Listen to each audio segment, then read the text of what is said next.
Hello, beautiful souls. Welcome back to Awakened Healing with me, your host, Sherry Buckman.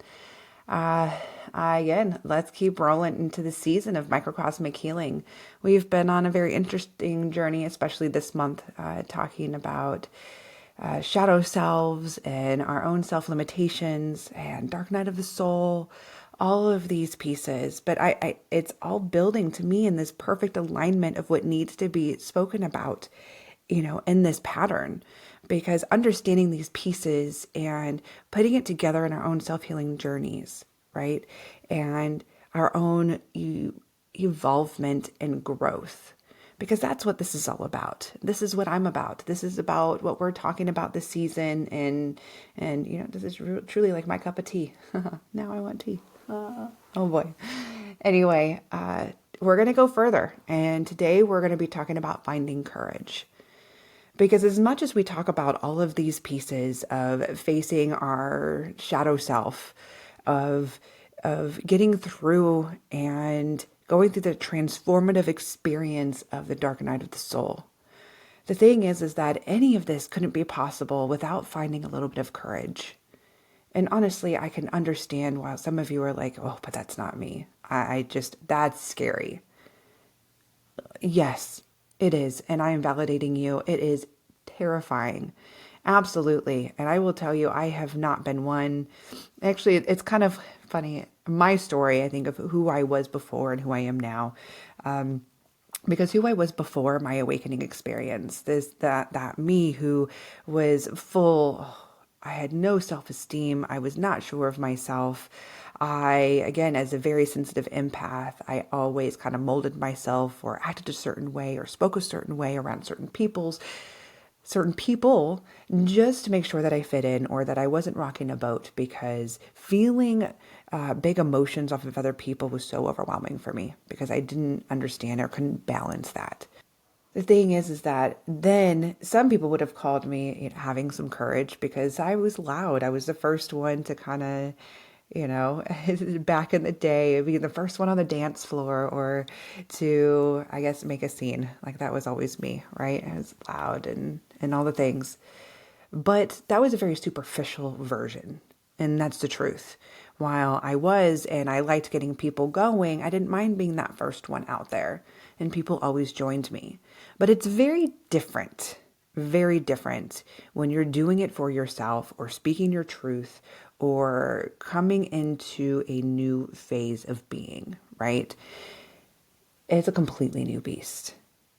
Because for someone who I never stuck up for myself or pushed boundaries in any way, especially with authority figures or parental roles, that was not me. Again, it was just that it's how I was taught to survive, part of my childhood experience. But it was also, again, it's that overly sensitive part of myself where I didn't like that feeling, that backlash or the anger or whatever it was. And it was one thing my mom always said, it's that I didn't have to have a lot of punishment growing up, in the sense of, I always felt so guilty, and I punished myself enough usually when I would get caught doing something. And it's always something childhood stuff, right? Little lies, whatever it was.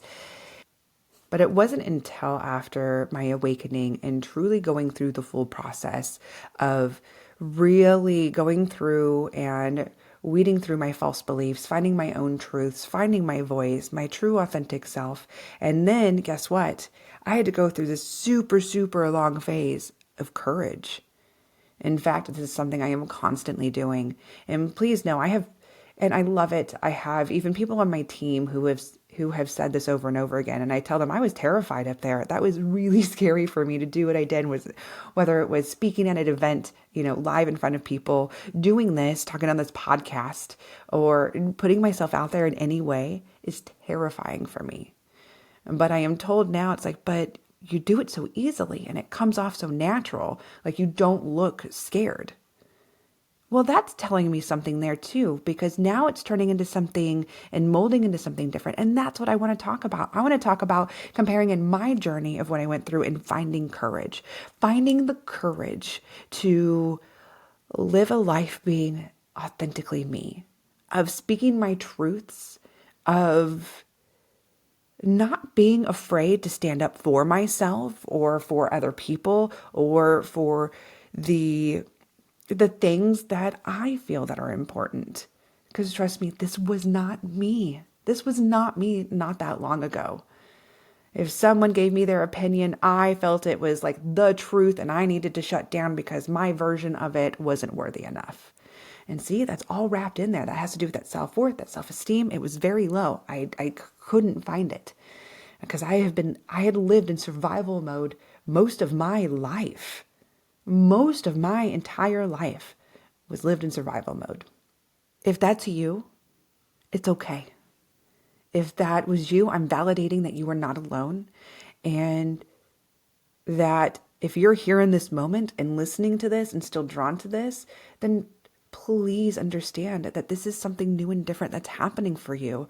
You are in a new awareness of creating change, of doing something, and that's exactly what this is about. So finding courage is terrifying because it involves vulnerability of putting yourself out there, of literally putting it all out there on a plate, and then just waiting to be scrutinized, right? It's that whole, what if they don't love me? What if they don't like me? What if all whatever pieces, that if people saw the deepest parts of me, then that would be it, right? But sometimes we need to be able to put that out there so that we can truly be ourselves.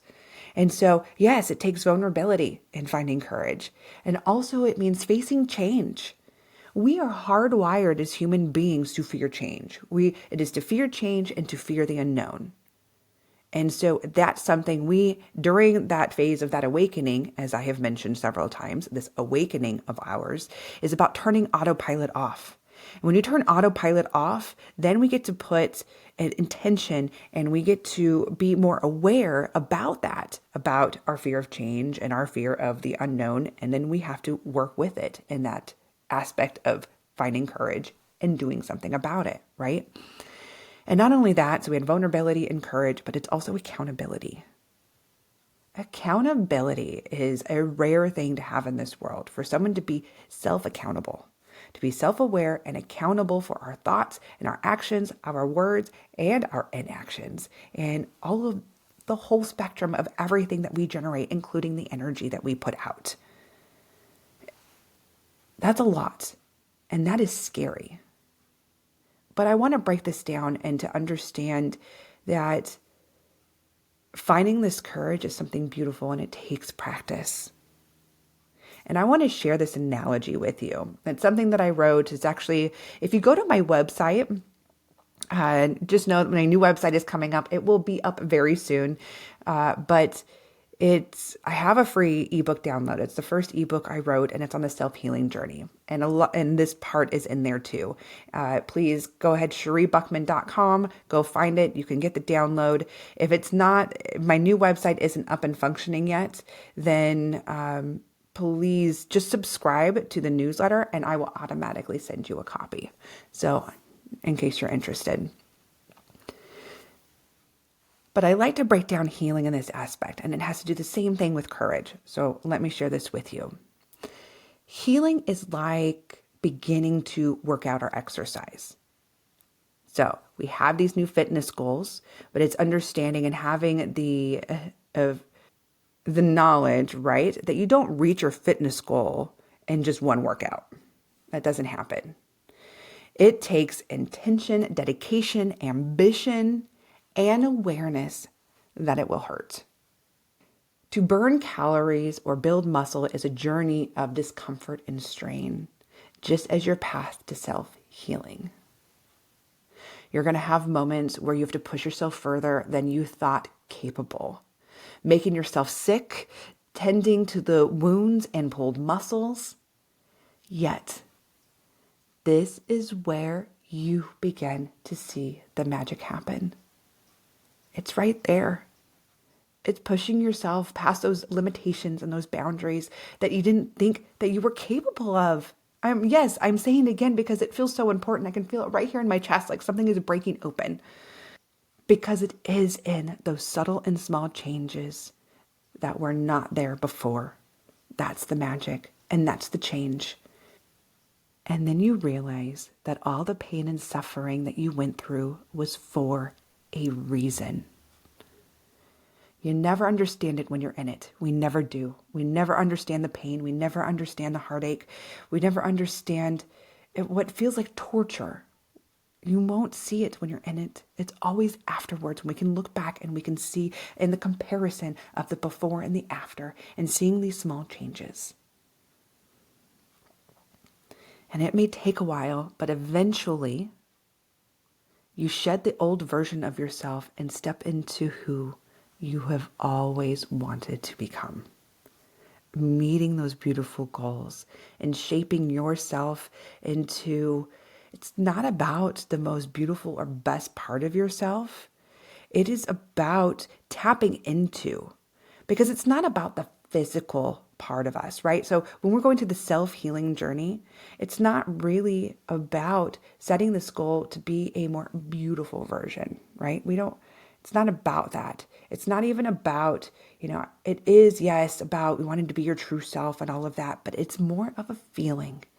This is about tapping in and feeling peace, of letting go of the 100,000 layers of heaviness that you've carried, because these are those false beliefs that you were brought up with or that society has put on us that we've been trying to break through.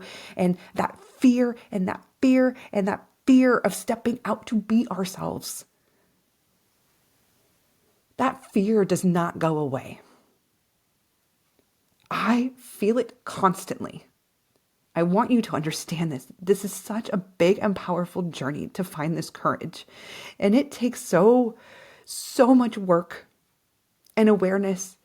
And it comes into, just like I gave that whole example of like working out and doing that, it takes all these small pieces and it's all these small moments of taking this, that I am capable and I can do this, and put yourself out there a little bit. And then and it may hurt and you may have to take a few days off or this spread of time. And it's like, oh, that was really scary. That really, really hurt. Okay, recover. Do what you need to do and recover. And then you take a deep breath and you stand back up and saying, but I know I can do more than that. Because every time you do and you step up and you take that little brave act, whatever it may be for you, because it's different for all of us, whatever that brave act is for you, even if you fail, or it hurts worse and you get pushed and smacked right back down onto the ground, because that happens to me often. I was brave enough to stand up, to do something, to change something, and it did not go to plan. And maybe I was pushed back down and did not get the reaction that I hoped for. But let me tell you, I have not regretted one single moment of being brave. Because every time I look back and I'm like, I have this positive self-talk about myself now. And I'm like, Shri, you did something amazing. You stepped up and you fought for something. You fought for yourself. And that's what I'm doing right now, is that I'm fighting for myself. And I like right now, I'm thinking of all these amazing and beautiful, brave men and women out there that fight for our country. And this is, to me, such a big one. Those ones out there that put their lives on the line. Because no matter what, when they go into it, it's whether they win or they fail, it didn't matter. They did something and they stood for something. Even if something bad happened, they were standing for something they believed in. And that's what this is about. This is what finding courage is about. It's not about removing fear. That's never going to happen. It's about standing there and wanting to fight for something, because number one, you're worthy enough to fight for. You can fight for yourself. You should fight for yourself. You should be putting yourself first. And standing up there and saying, I'm done of being walked over. I am done of feeling the way that I do, of feeling so low and maybe so weak and feeling just gross inside and out. And it's just saying, I'm done. And I don't care if I have to stare death in the face. This is going to be worth it. And then you do it. You do this one brave action, because guess what? No matter how small that little brave action is, that's what it feels like, right? To just rip off a Band-Aid and say, this is who I am, or speaking whatever truth, or pushing against a boundary you've never pushed before.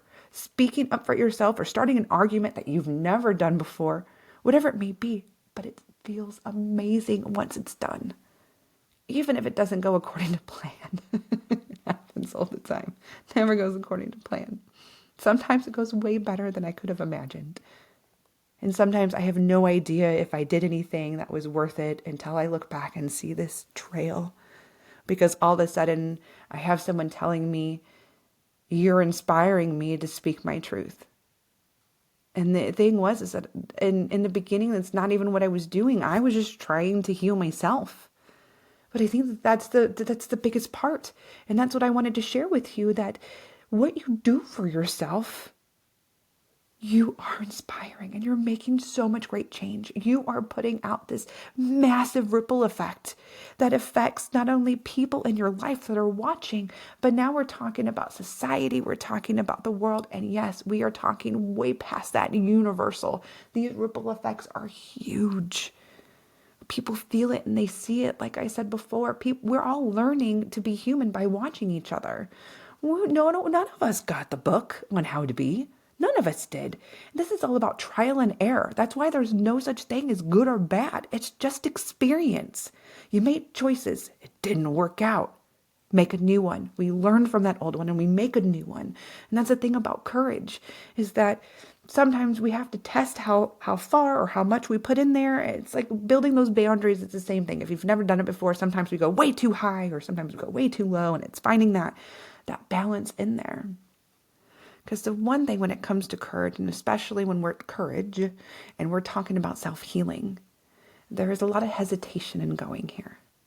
Because either one, you're aware of what's inside, underneath the hood, and you're really afraid of unleashing the beast, of unlocking that door and letting it out when you work so hard to push it in.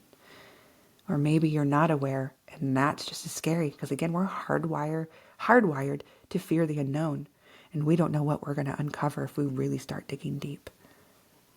Yes, it is scary, and that's what I'm telling you, it's terrifying. But it's having faith in yourself and having courage, because it's exactly what it requires, is faith and courage. Of knowing that you are worth it and that you don't want to feel that anymore. And you don't want, it's the definition of insanity. Do you want to feel that, of doing the same thing over and over and over again without a different result? Or are you willing to try something different so that you can see a little bit of change and feel something different, and to feel free and to feel peace within yourself?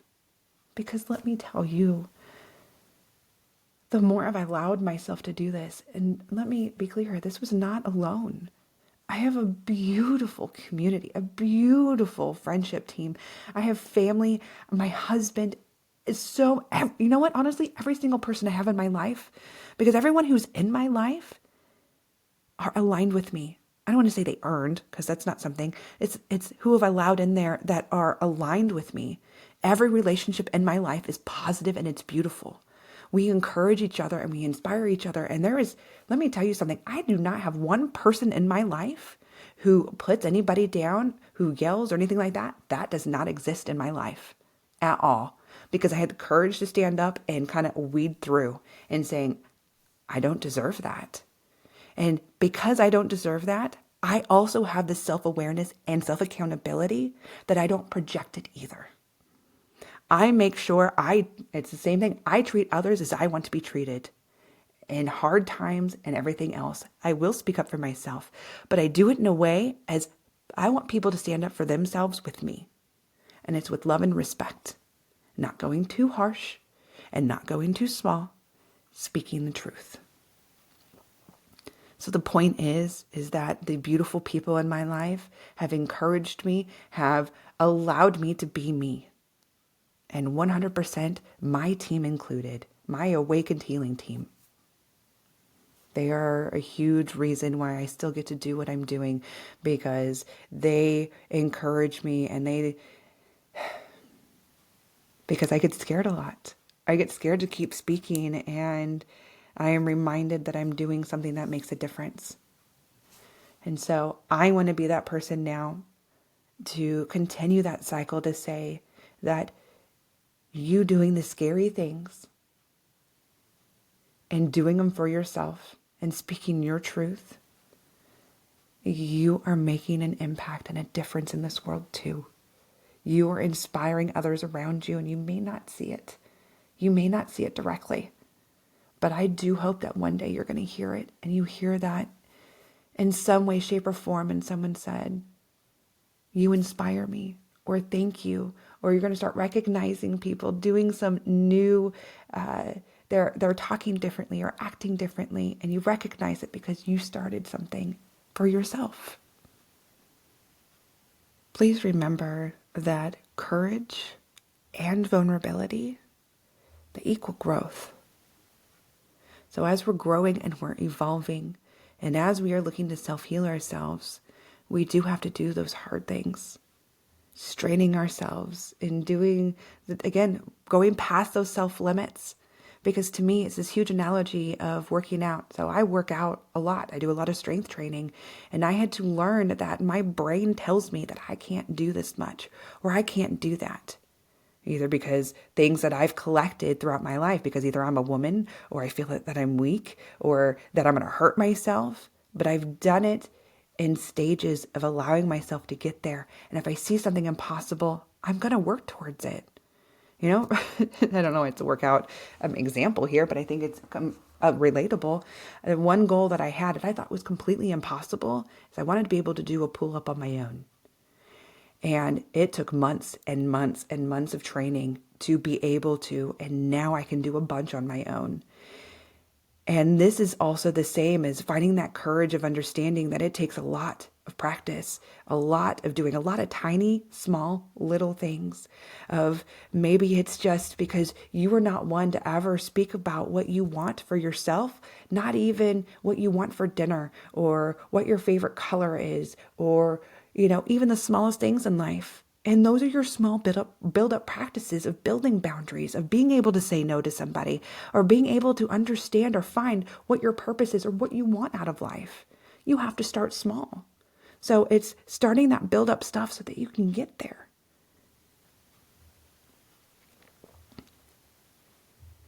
But in all honesty, it all comes down to a choice. It all comes down to a choice.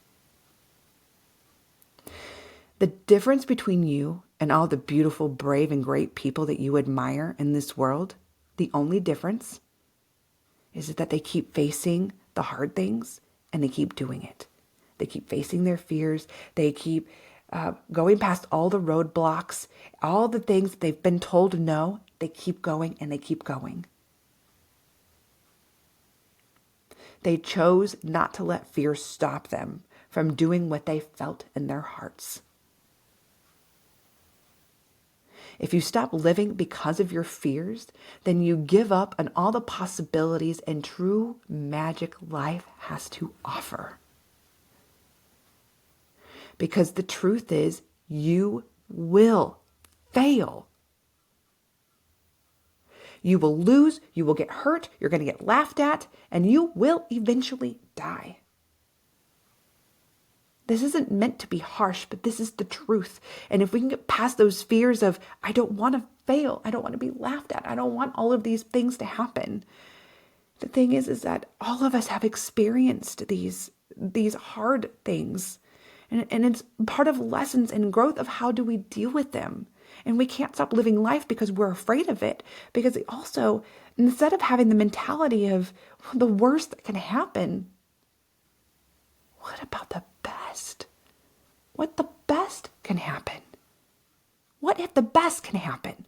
What if we change our mindset that way? What if it's the best that can happen? What if I can change my life for the positive because I did this one amazing, brave thing? And you know what? You are doing it. Please know that every time you are doing it, every time something small, even if you fall, even if you get laughed at, because even if that is happening, you are building that muscle. You are building that strength, and you're going to get up bigger the next time, and you're going to be like, it's not going to affect you like it did before. You get up and you feel stronger, and like, I got this. And then You realize now that you can do anything. And this is how we start to thrive, is not being afraid. Well, you can be afraid, but just don't stop doing it and living life because of that. Because again, you're not alone in that. This is part of the human experience. It includes all of those things. We're doing it also. And some people, and that's what I mean, and when we're not in this self-awareness or self-accountability, and if we can't speak the truth, I feel all the time. I'm probably laughed at all the time. Maybe people are laughing at these videos. And you know what? That's okay. Because I know that I am drawing to me those that need to hear it. And those who are not ready for that don't have that self-awareness or accountability, this isn't meant for them because they're not ready for it. So that's the point. Can you have a bigger perspective and understand there are people, of course, they're not going to get you and they don't understand. They're in completely different places. But you can be that beautiful light and now create this new inspiring place of no matter if you fall, you get back up and you keep going. You're going to take your power back and you're going to decide to thrive. Decide to live. Decide to take back your life and do it for you. Because one thing that I like to tell my clients, and the one thing I'm going to ask you to do right now, is try to put yourself on your deathbed. You are now at the end of your life. What do you think you're going to be thinking about most? Most of it's going to be, I wish I was brave enough to do some of these things and live my life. I wish I could have loved more, lived more, taken more risks. Because you know what? There's no big rewards without the big risks. And that includes our vulnerability and courage and having faith in ourselves. And if you allow your inner voice and intuition to guide you in attempting to push past or step beyond the limits, what we once believed to be impossible, we can come to a place of quiet courage. Because just one act, no matter how small it feels, has the power to create massive ripple effects, resulting in limitless waves of growth and inspiration for the collective. You are beautiful. You are amazing and you are brave. You got this. So until next time, you beautiful soul, be kind to yourself.